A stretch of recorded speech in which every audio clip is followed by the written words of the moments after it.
Retouching like an amateur? Every legendary retoucher has a signature move.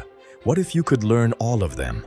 Hi friends, Luca Storelli is here, and I'm glad to introduce you a new masterclass I created for you.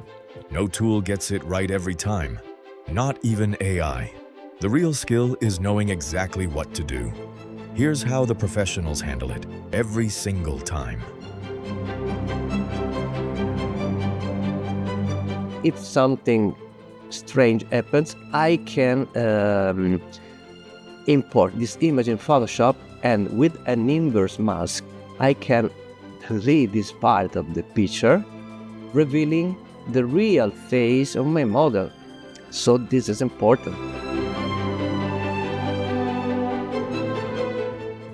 I use a brush that I use always for retouching, but if you see the settings, you can see it's only smoothing is selected here. And the most important thing is the spacing is about 25, because I need to make subtle adjustments while I'm brushing. And another important thing is that opacity 100% and flow 1%. This is important.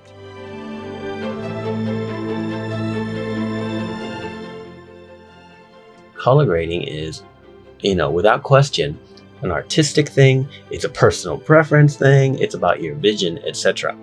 There's no right and wrong way to color grade. Color grading is both technical and artsy, if you will, artistic. It's about vision more than anything. The results will be amazing. I can't wait to share all this. And you, are you ready to get started?